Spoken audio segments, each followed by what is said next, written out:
मैंने आपको बताया था कि नेक्स्ट चैप्टर नीलकंठ स्टार्ट करेंगे, आप रीड करके आना। तो वही चैप्टर स्टार्ट कर रहे हैं, नीलकंठ। इसमें एक मोर के बारे में बताया गया है, नीलकंठ जिसका नाम था, और एक मोरनी थी जिसका नाम राधा था।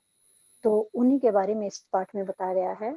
देखिए आप, उस दिन एक अतिथि को स्टेशन पहुंचाकर मैं लौट रही थी कि चिड़ियों और खरगोशों की दुकान का ध्यान आ गया और मैंने ड्राइवर को उसी ओर चलने का संकेत दिया।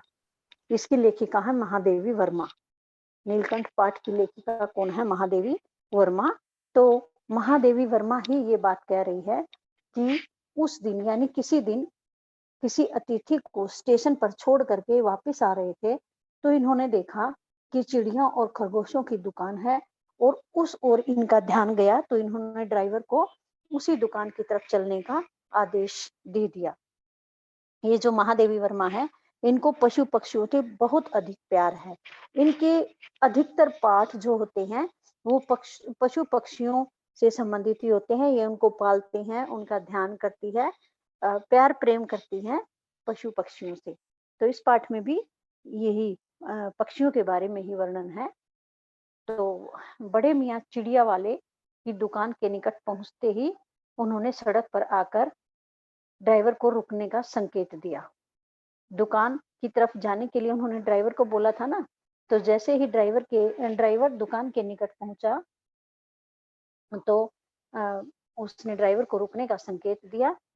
मेरे कोई प्रश्न करने से पहले ही उन्होंने कहना आरंभ किया, सलाम गुरुजी, पिछली बार आने पर आपने मोर के बच्चों के लिए पूछा था।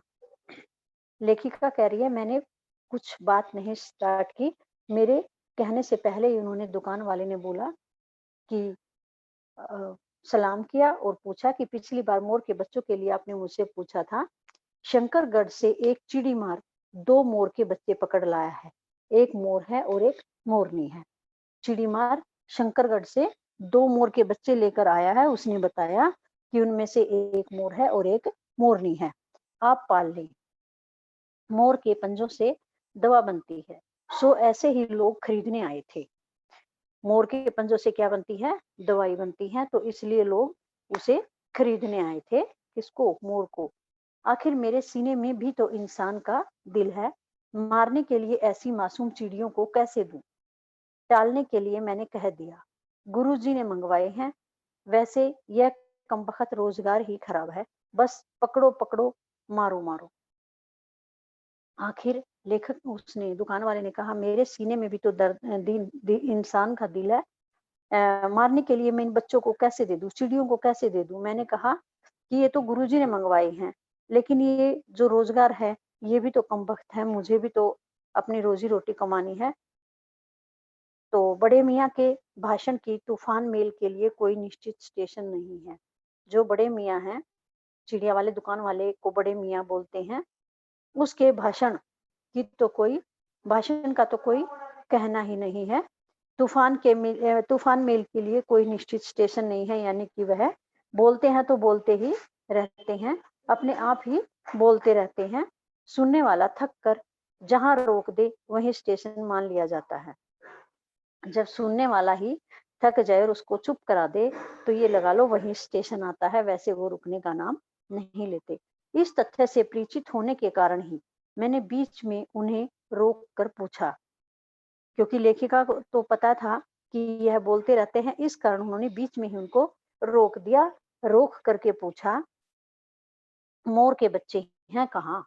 बड़े मियाँ के हाथ के संकेत का अनुसरण करते हुए मेरी दृष्टि एक तार के छोटे से पिंजड़े तक पहुंची, जिसमें तीतरों के समान 2 बच्चे बैठे थे। लेखिका ने बड़े मियाँ से पूछा, चिड़िया वाले से पूछा कि वो मोर के बच्चे हैं कहाँ? तो बड़े मियाँ ने हाथ से संकेत करके बताया कि वो रहे। तो लेखिका का ध्यान उस तरफ गया, तो उन्होंने क्या देखा, एक छोटा सा तार का पिंजरा है और पिंजरे में तीतर के बच्चों के समान 2 छोटे-छोटे बच्चे बैठे हुए थे। पिंजरा इतना संकीर्ण था कि वे पक्षी शावक जाली के गोल फ्रेम में किसी जड़े चित्र जैसे लग रहे थे। जिस पिंजरे में वे पक्षी थे, दोनों मोर और मोरनी थे, वह इतना छोटा था, संकीर्ण छोटा था कि वे पक्षी शावक, जो पक्षी के बच्चे थे, शावक होता बच्चे, बच्चे थे, वे जाली के उस छोटे से गोल फ्रेम के अंदर ऐसे लग रहे थे जैसे चित्र हों, ओरिजिनल न होकर के प्राकृतिक हो, बनावटी हो, चित्र हो, कि वे पक्षी शावक जाली के गोल फ्रेम में कि हाँ, किसी जड़े चित्र के जैसे लग रहे थे। मेरे निरीक्षण के साथ-साथ बड़े मियाँ की भाषण मेल चली जा रही थी। जैसे लेखिका मोर के बच्चों की तरफ देख रही थी, तो जो वो था दुकान वाला, वो लगातार बोलता जा रहा था। कह रहा था, ईमान कसम, गुरुजी, चिड़ी मारनी मुझसे इस मोर के जोड़े के नकद 30 रुपए लिए हैं। क्या बताया उसने कि ईमान कसम, यानी वो कसम खाकर कह रहा है कि गुरुजी, चिड़ी मारनी, जो चिड़ी मार था, उसने मुझसे इस मोर के जोड़े के कितने रुपए लिए हैं? 30 रुपए लिए हैं। 12 कहा, भाई जरा सोच लो, अभी इनमें मोर की कोई खासियत भी है कि तू इतनी बड़ी कीमत ही मांगने चला? पर वह मुंजी क्यों सुनने लगा। कई बार बोला कि भाई कम पैसे लगा ले, अभी तो इसमें कोई मोर की खासियत भी नहीं है, जो तू इतनी बड़ी कीमत मुझसे मांग रहा है। लेकिन वह मुंजी यानी कंजूस जो था, वह माना ही नहीं, यानी उसने मेरी बात सुनी ही नहीं। आपका ख्याल करके अछता पछता कर देना ही पड़ा। आपका मुझे ख्याल आया कि आपने मुझसे मोर के बच्चे मांगे थे, इस करके आपका ख्याल करके मैंने आखिर में इसको इन दोनों को चिड़ी मार से खरीद ही लिया। अब आप जो मुनासिब समझे, अब आप जो मुनासिब यानी ठीक समझे। अस्तु, जो मैं बीच में पाठ पढ़ाते हुए मीनिंग बोलती हूँ, चाहे आप पेंसिल से वो साथ-साथ लिख लिया करो। अब मैं कई मीनिंग बोल चुकी हूँ। पेंसिल से साथ-साथ लिख लोगे तो और आपको मीनिंग मिल जाएंगे। अस्तु, 30 चिड़ी मार के नाम के और 5 बड़े मियाँ के ईमान के देकर जब मैंने छोटा पिंजरा कान में रखा, तब मानो वह जाली के चौखटे का चित्र जीवित हो गया। तो लेखिका ने कहा, अस्तु ठीक है, 30 चिड़ी मार के नाम की, 30 तो चिड़ी मार को तूने रुपए दिए थे वे, और 5 बड़े मियाँ के ईमान की 5 रुपए, और 30 रुपए तो चिड़ी मार से जब उसने दुकान वाले ने लिया था, वे 30 रुपए दिए, और 5 रुपए और ईमान के दे करके लेखिका ने वह छोटा पिंजरा ले लिया और कार में रखवाया। तो ऐसा लगा मानो वह जाली के चौखटे का चित्र जीवित हो उठा। जाली के अंदर जो पक्षी थे वे थोड़े हिलते हुए दिखाई दिए, ऐसे लगा जैसे वो चित्र जीवित हो गया। पहले तो वो बनावटी लग रहा था, प्राकृतिक नहीं लग रहा था, अब वो ओरिजिनल लगने लगा। दोनों पक्षी शावकों के छटपटाने से लगता था मानो पिंजड़ा ही सजीव और उड़ने योग्य हो गया है। दोनों पक्षी मोर मोरनी के जो मोर और मोरनी के जो बच्चे थे, वे पिंजरे में छटपटाने लगे, तो ऐसा लगा जैसे पिंजरा जीवित हो गया और उड़ना चाहता हो। घर पहुंचने पर सब कहने लगे, तीतर हैं, मोर कहकर ठग लिया है, क्योंकि वे बहुत ही छोटे थे और देखने में भी ऐसे लग रहे थे जैसे तीतर के बच्चे हों। हाँ, तो घर पहुंचने के बाद सभी कहने लगे, ये तो तीतर हैं, आपको मोर कहकर वैसे ठग लिया है। कदाचित अनेक बार ठगे जाने के कारण ही ठगे जाने की बात मेरे चिढ़ जाने की दुर्बलता बन गई। कई बार क्या हुआ, जैसे कई बार-बार एक ही बात बोलते हैं कि ठग लिया, इस कारण 1-2 बार ये ठगी भी गई, तो इस कारण वह चिढ़ सी गई, उनकी कमजोरी बन गई चिढ़ना। अप्रसन्न होकर मैंने कहा, यानी खुश ना होकर के, दुखी होकर के मैंने कहा, मोर के क्या सुरखाब के पर लगे होते हैं? मोर के, जब उन्होंने तीतर बोला, तो लेखिका ने बोला कि क्या मोर के सुरखाब के पंख लगे होते हैं? सुरखाब क्या होता है? पक्षी, पर होता है पंख। क्या सुरखाब के पंख लगे होते हैं? है तो पक्षी ही ना, चिढ़ा दिए जाने के कारण ही संभव होता है। उन दोनों पक्षियों के प्रति मेरे व्यवहार और यत्न में कुछ विशेषता आ गई। लेखिका कह रही है कि जो वो चिढ़ा रहे थे, तो उन दोनों पक्षियों के प्रति मेरे हृदय में कुछ ज्यादा ही प्रेम प्यार उमड़ आया। कुछ विशेषता उनके प्रति आ गई, कुछ विशेष मुझे वे लगने लगे। पहले अपने पढ़ने लिखने के कमरे में उनका पिंजरा रखकर उसका दरवाजा खोला। फिर 2 कटोरों में सत्तू की छोटी-छोटी गोलियां और पानी रखा। लेखिका क्या करती थी? लेख लिखती रहती थी। पढ़ने लिखने का कमरा था, किताबें पढ़ती थी, लेख लिखती थी। तो उस कमरे में ही उन्होंने पहले पिंजरा रख दिया और पिंजरा रख करके उसका दरवाजा खोल दिया। फिर क्या किया? 2 कटोरों के अंदर सत्तू के आटे की छोटी-छोटी गोलियां रख दी और पानी रख दिया। वे दोनों चूहेदानी जैसे पिंजरे से निकलकर कमरे में मानो खो गए। वे दोनों पक्षी जो थे, चूहेदानी जो पिंजरा था उसमें से निकलकर जैसे कमरे में खो गए। खो गए यानी पहले तो पिंजरे में दिखाई देते थे, इधर-उधर भागने लगे, किसी-किसी चीज के नीचे छुपने लगे, घुसने लगे। इस करके ऐसा लग रहा था जैसे वो कहीं खो गई है। कभी मेज के नीचे घुस गए, कभी अलमारी के पीछे। अंत में इस लुका-छिपी से थक कर उन्होंने मेरे रद्दी कागजों की टोकरी को अपने नए बसेरे का गौरव प्रदान किया। पहले तो पिंजरे से निकल कर के वे कभी मेज के नीचे जा रहे थे, कभी अलमारी के नीचे। बाद में क्या किया, जो लेखिका की एक रद्दी की टोकरी थी, जैसे फटे पुराने कागज वगैरह टोकरी के अंदर डाल देती थी, तो वे दोनों उसमें बैठ गए और उसी को अपना बसेरा बना लिया, यानी रहने का स्थान। 2-4 दिन वे इसी प्रकार दिन में इधर-उधर गुप्तवास करते और रात में रद्दी की टोकरी में प्रकट होते रहे। 2-4 दिन तो उन्होंने क्या किया, दिन में तो इधर-उधर घूमते रहते और रात में रद्दी की टोकरी में ही जाकर बैठ जाते। फिर आश्वस्त हो जाने पर कभी मेरी मेज पर, कभी कुर्सी पर और कभी मेरे सिर पर अचानक आविर्भूत होने लगे। फिर क्या होता, कभी थोड़े से बड़े हुए तो कभी लेखिका की मेज पर आते, कभी कुर्सी पर, कभी उनके सिर पर, मस्ती करते रहते थे। खिड़कियों में तो जाली लगी थी, पर दरवाजा मुझे निरंतर बंद रखना पड़ता था। खिड़कियों में तो जाली लगी हुई थी, तो जाली में से तो वे बच्चे बाहर नहीं जा सकते थे, लेकिन दरवाजा हमेशा लेखिका को बंद रखना पड़ता था कि कहीं ये बाहर न निकल जाए। खिड़की में से तो निकल नहीं सकते थे, दरवाजों में से निकल सकते थे, तो इस करके लेखिका दरवाजा हमेशा बंद रखती थी। खुला रहने पर चित्रा चित्रा कौन थी? इनकी बिल्ली, मेरी बिल्ली, इन नव आगंतुकों का पता लगा सकते थे। यदि दरवाजा खुला छोड़ते तो जो इनकी बिल्ली थी, जिसका नाम चित्रा था, वह नव आगंतुक, नए-नए मेहमान, नव आगंतुक का अर्थ है नए-नए मेहमान, इनका वह पता लगा सकती थी और तब उसके शोध का क्या परिणाम होता, यह अनुमान करना कठिन नहीं है। क्या करती बिल्ली? इनका पता लग जाता तो वह इनको मारकर खा जाती। वैसे वह चूहों पर भी आक्रमण नहीं करती, परंतु यहाँ तो 2 सर्वथा अपरिचित पक्षियों की अनधिकार चेष्टा का प्रश्न था।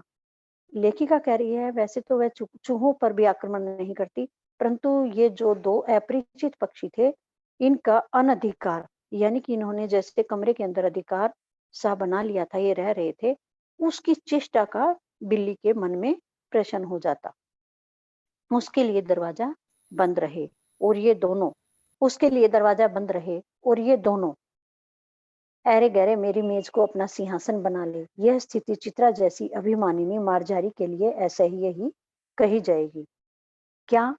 किस लिए उसको बिल्ली को गुस्सा आता कि उसके लिए तो दरवाजा बंद कर दिया और जो ये कल के नए-नए आए हैं ऐरे गहरे, उनको मानती है वो, नए-नए आए को ऐरे गहरे मानेगी और कहेगी कि इनके लिए तो मेज को इनका सिंहासन बना दिया और मैं बाहर हूँ।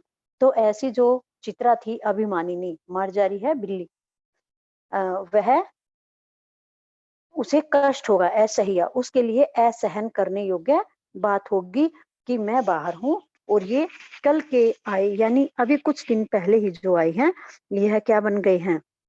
इन्होंने अपने इमेज को सिंहासन बना लिया है और लेखिका के ये अधिक प्रिय बन गए हैं। जब मेरे कमरे का कायाकल्प चिड़िया खाने के रूप में होने लगा, तब मैंने बड़ी कठिनाई से दोनों चिड़ियों को पकड़कर जाली के बड़े घर में पहुंचाया, जो मेरे जीव जंतुओं का सामान्य निवास है। बाद में धीरे धीरे जैसे वे बच्चे बड़े होने लगे, तो बड़े होने के बाद उन्होंने क्या कर दिया, लेखिका के कमरे का चिड़िया खाना बना दिया। तब लेखिका को कठिनाई होने लगी और इन्होंने बड़ी कठिनाई से इन दोनों को पकड़ा और एक बड़ी जाली के बड़े घर में पहुंचाया। एक इन्होंने बड़ा जाली का घर बना रखा था जहां और भी जीव जंतु इनके रहते थे, जहां और दूसरे जीव जंतुओं का निवास स्थान था। वहां पर इन दोनों पक्षियों को उन्होंने पहुंचाया।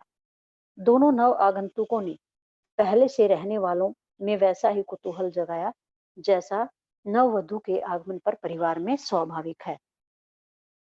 जैसे इन दोनों को बड़े जाली घर में पहुंचाया गया, तो जो भी वहां पर पक्षी थे, उन सभी ने इन नव आगंतुकों, नए नए मेहमानों का बड़ा कुतूहल से स्वागत किया, बड़ा खुश होकर स्वागत किया। कैसे, जिस प्रकार घर में नई नई दुल्हन आती है और परिवार में उसका स्वागत किया जाता है, सब खुश होते हैं, इसी प्रकार से इन दोनों बच्चों का मोर के दोनों बच्चों का, नव आगंतुकों का, नए नए मेहमानों का बड़ा ही धूमधाम से स्वागत किया गया। किस प्रकार से किया गया पक्षियों ने किस प्रकार से स्वागत किया?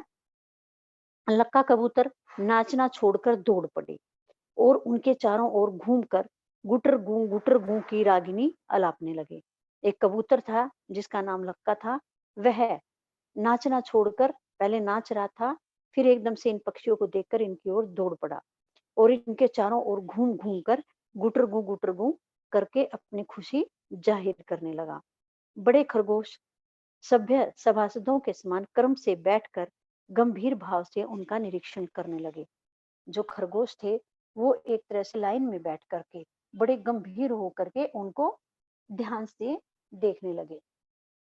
उनकी ऊन की गेंद जैसे छोटे खरगोश उनके चारों ओर उछल कूद मचाने लगे। जो छोटे छोटे खरगोश थे, खरगोश के बच्चे थे, वो सफेद रंग के थे, तो ऐसे लग रहे थे जैसे ऊन की गेंद हो, ऊन का गोला हो। ऐसे वे जैसे उछल रहे थे, उसके चारों ओर मोर के बच्चों के चारों ओर उछलते हुए कूद रहे थे, घूम रहे थे। तो देखकर ऐसा लग रहा था जैसे ऊन के गोले उछल रहे हो, ऊन की गेंद उछल रही हो। तोते मानो भली भांति देखने के लिए एक आंख बंद करके उनका परीक्षण करने लगे। तोते जो थे वो एक आंख बंद करके एक आंख से उनको अच्छी तरह से परीक्षण करने लगे, उनकी जांच पड़ताल करने लगे। उस दिन मेरे चिड़ियाघर में मानो भूचाल आ गया। लेखिका कह रही है कि जब मैंने इनको जाली वाले पिंजरे में पहुंचाया जहां और पक्षी थे, तो ऐसे लगा उस दिन जैसे मेरे चिड़ियाघर में भूचाल आ गया, क्योंकि सारे उनका स्वागत कर रहे थे। कोई कूद कर, कोई गुटरगू करके, कोई उछल करके, कोई लाइन में बैठकर उनको देख रहे थे। इस प्रकार से ऐसे लगा जैसे उनके जाली घर में या चिड़ियाघर में भूचाल आ गया है। धीरे धीरे दोनों मोर के बच्चे बढ़ने लगे। उनका कायाकल्प वैसा ही क्रमशः और रंग में था जैसा इल्ली से तितली का बनना। धीरे धीरे दोनों मोर के बच्चे बढ़ने लगे और उनका कायाकल्प भी वैसा ही क्रमशः और रंग में लग रहा था जैसे तितली सुंदर लगती। इल्ली यानी बिल्कुल इल्ली होता, इल्ली से तितली बनती है। इसी प्रकार से मोर के बच्चे भी सुंदर दिखाई देने लगे।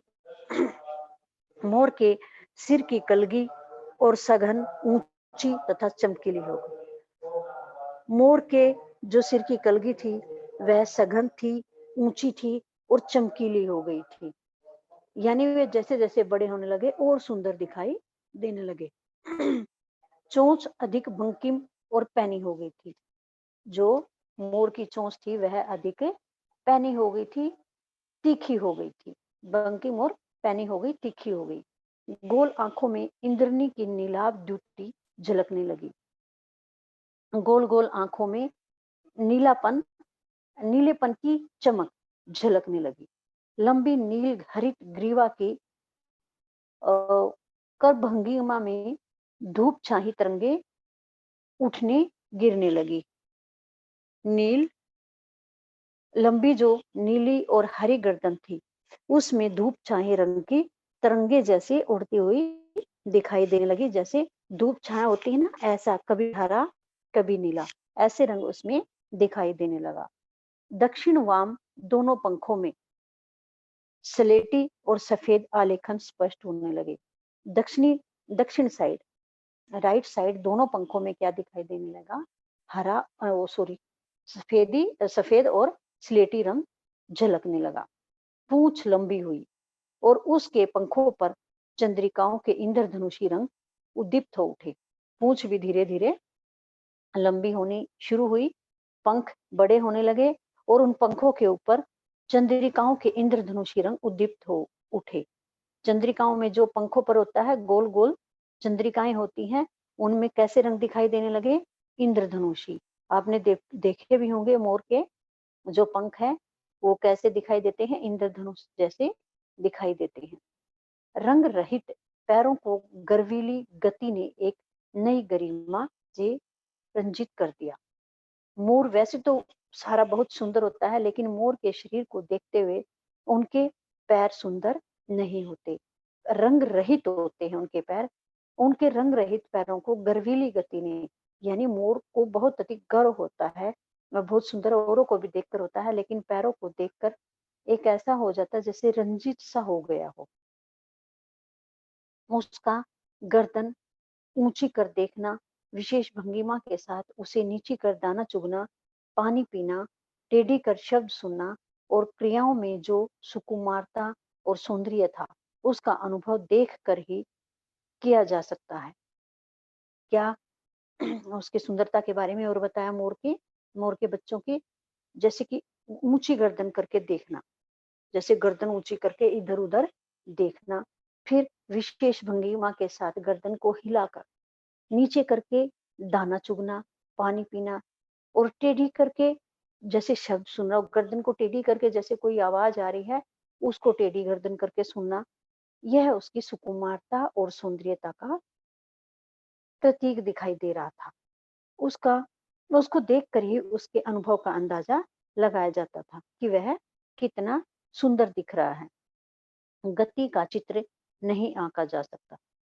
गति जैसे वो चलता था उसका चित्र के बारे में पता नहीं लगाया जा सकता, यानी चलने में भी वह बहुत ही सुंदर लगते थे। मोरनी का विकास मोर के समान चमत्कारिक तो नहीं हुआ, परंतु अपनी लंबी धूप छही गर्दन, हवा में चंचल कलगी, पंखों की श्याम श्वेत पत्रलेखा, मंथर गति आदि से वह भी मोर की उपयुक्त सहचारिणी होने का प्रमाण देने लगी। ऊपर तो अभी मोर के बारे में वर्णन आया था, मोर की सुंदरता का वर्णन किया था। एक दो बच्चे थे, एक मोर था एक मोरनी। अब नीचे वाले इस गद्य में है मोरनी के बारे में। मोरनी का जो विकास हुआ वह मोर के समान चमत्कारिक तो नहीं था, परंतु अपनी लंबी धूप छाई गर्दन और हवा में चंचल कलगी, इनकी भी गर्दन कैसी थी? मोरनी की भी धूप छाई गर्दन थी, हवा में चंचल इनकी कलगी, सिर के ऊपर जो कलगी थी वो ऐसे लगती थी जैसे हवा में हिल रही हो। पंखों की श्याम श्वेत पत्रलेखा, मोर के जो पंख होते हैं वे लंबे होते हैं और वो उनके पंखों के ऊपर चंद्रिकाएं बनी होती हैं इंद्रधनुषी रंग की। लेकिन जो मोरनी के पंख हैं उन पंखों में क्या होता है, कैसा रंग होता है?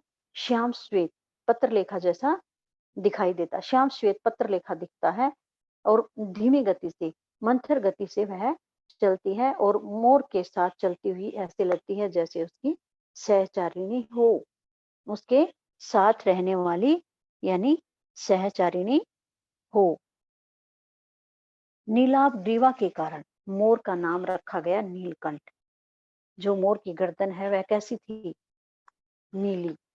उस नीली गर्दन, ग्रीवा होता गर्दन, नीली गर्दन के कारण मोर का नाम क्या रखा गया? नीलकंठ। और उसकी छाया के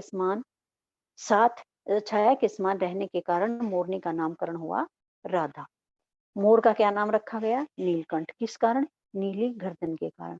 और जो मोरनी थी वह हमेशा उसके साथ साथ रहती थी, तो साथ रहने के कारण उसकी सहचारिणी के रूप में उसका नाम रखा गया राधा।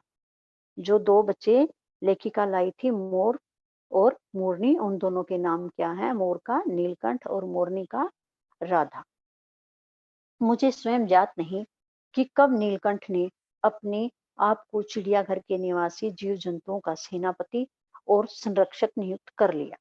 लेखिका कह रही है कि वे पक्षी आपस में इतने घुल मिल गए कि मुझे पता भी नहीं लगा कि नीलकंठ ने कब अपने आप को चिड़ियाघर के जितने भी पक्षी थे उनका सेनापति बना लिया, कब बना लिया, और संरक्षक रक्षा करने वाला और सेनापति कब बना लिया लेखिका को पता ही नहीं चला।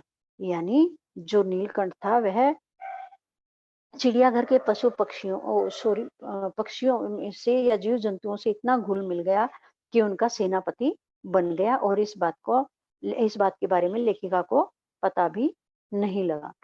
सवेरे ही वह सब खरगोश, कबूतर आदि की सेना एक कर उस ओर ले जाता जहां दाना दिया जाता है और घूम घूम कर मानो सबकी रखवाली करता रहता।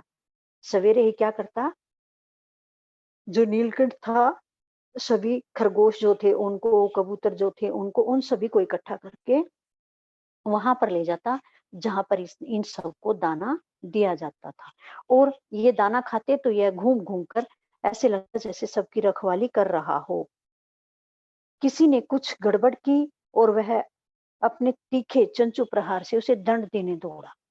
सबकी घूम घूम कर रखवाली करता कि कौन कैसे खा रहे हैं, कोई झगड़ा तो नहीं कर रहे हैं, कोई गड़बड़ तो नहीं कर रहे हैं।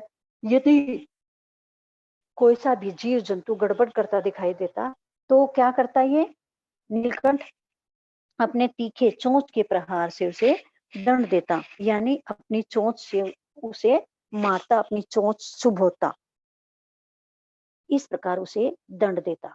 खरगोश के छोटे बच्चों को वह चोंच से उनके कान पकड़कर ऊपर उठा लेता था और जब तक वे आर्त क्रंदन न करने लगते उन्हें अधर में लटकाए रखता। खरगोश के जो छोटे बच्चे थे, जो गेंद के जैसे लग रहे थे, वे जो छोटे छोटे बच्चे थे उनकी गेंद जैसे दिख रहे थे, उन बच्चों को क्या करता, ये चोंच से उनके कान पकड़ लेता और ऊपर उठा लेता, क्योंकि जो मोर है उसकी गर्दन ऊंची है, ऊंचाई तक जाती है, तो उस बच्चे को उठाकर मुंह ऊपर कर लेता तो बच्चा लटकता रहता। किसका, खरगोश का बच्चा लटकता रहता अधर में, यानी बीच में ही लटकता रहता। तो वह जब तक आर्त क्रंदन, जब तक वह रोता नहीं, चीखता चिल्लाता नहीं, तब तक उसे नहीं छोड़ता। आर्त क्रंदन होता है रोना, चीखना, चिल्लाना, तब तक वह उसे बीच में ही लटकाए रखता। कभी कभी उसकी पैनी चोंच से खरगोश के बच्चों का कर्ण भेद संस्कार हो जाता था, पर वे फिर कभी उसे क्रोधित करने का अवसर न देते थे। जो कोई गड़बड़ करता तो वह उनको दंड देता था, किससे, अपनी पैनी चोंच से। खरगोश के बच्चों का कर्ण भेद भी कर देता, यानी कान पकड़कर उठा लेता। तो क्या होता, वे डरने लगे कि कभी फिर नीलकंठ को गुस्सा न आ जाए, इस करके वे फिर परेशान नहीं करते थे, कोई गड़बड़ नहीं करते थे। दंड विधान के समान ही उन जीव जंतुओं के प्रति उसका प्रेम भी असाधारण था। दंड देते हुए भी, यानी जो नीलकंठ था उन जीव जंतुओं को जो गड़बड़ करते थे दंड भी देता था, लेकिन उनके प्रति उसका प्रेम भी असाधारण था। वह सभी जीव जंतुओं से बहुत अधिक प्यार करता था। प्राय वह मिट्टी में पंख फैलाकर बैठ जाता और वे सब उसकी लंबी पूंछ और सघन पंखों में छुआ छुएल का खेल खेलते रहते। जो नीलकंठ था वो क्या करता, अधिकतर मिट्टी में अपने पंख फैलाकर बैठ जाता। पंख तो बहुत बड़े बड़े होते हैं, उन पंखों को फैला करके वह बैठ जाता था और वे जो छोटे छोटे जीव जंतु थे वे उनकी पंखों के नीचे छुप कर बैठते, छुआ छुई का, छुपम छुपाई का खेल खेलते। पूंछ लंबी भी थी और सघन घनी भी थी, तो उनमें छुआ छुपी का वे जीव जंतु जो है वे खेल खेलते थे। अब आज यहीं तक पाठ करेंगे, बाकी बचा हुआ कल करेंगे और आपको आगे भी जितना लेसन रह गया है उसको रीड करके आना है। अब मैं 2-4 छोटे शॉर्ट क्वेश्चन सुनूंगी, तो आप जिसका नाम बोलूंगी वह क्वेश्चन सुनाए मुझे। हैंड रेज करे, जिसको ना आए तो फिर हैंड रेज वाले से सुना जाएगा। चलिए जी, भूमिका। इसके इंटरनल क्वेश्चन भी आपने बनाने हैं। भूमिका, माइक ऑन करिए। राजन सर, कर दिया मैम। राजन सर,